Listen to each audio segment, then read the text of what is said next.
Well, I think all of us are going to have blind spots. All of us are going to have some levels of, delusion. I think it's part of the human condition.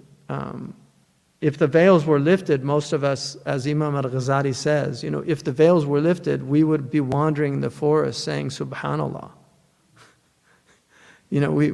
So there's a blessing in having, the veils that Allah has placed upon us. But we should ask Allah at least to, أريني الحق حقا وارزقني اتباعه وأريني الباطل باطلا وارزقني اجتنابه. I mean, it's one of my favorite du'as. I actually was asked to write in a multi-faith book on people's favorite prayers, and I think that's the one that I put from the Prophet ﷺ, because it's such a comprehensive thing to show me the truth as truth and then give me the ability to follow it, because there's a lot of people that see the truth and they don't follow it, and show me falsehood as falsehood, because a lot of people see falsehood as truth, and give me the ability to avoid it.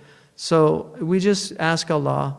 And like I said, prayer on the Prophet is a really powerful way of yuhaddib an-nafs, to do prayer on the Prophet ﷺ, to remember the Prophet ﷺ, to try to implement, take on sunan slowly, but take them on. Try to do the different sunan throughout your life. Just add sunan and try to keep them as prophetic practices. The occasional prayers that we just did, those are really beautiful ways of just remembering God, and they're not easy to practice. As somebody who really does try to practice them as much as possible, that you forget, and sometimes you remember afterwards. You forget. Sometimes you go into the water closet, as they say in Europe, and forget to put your left foot first, and then say Allahumma inni a'udhu bika min al-khubuthi wal khaba'ith when you come out, right foot first. I mean, those things, are becoming mindful, right? Becoming a dhakir,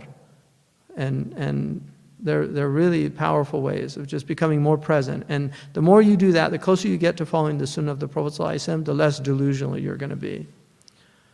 And I really believe that, And then his compassion is really important, because a lot of people have these outward sunan and they don't have the inward sunan, which is a big problem, right? Just to have the inward sunan of humility and also shafaqah, rahmah. I mean, he's rahmatan lil alameen. He's the mercy to all the worlds, to the animal, the vegetable, the mineral. He's a mercy to all of the worlds.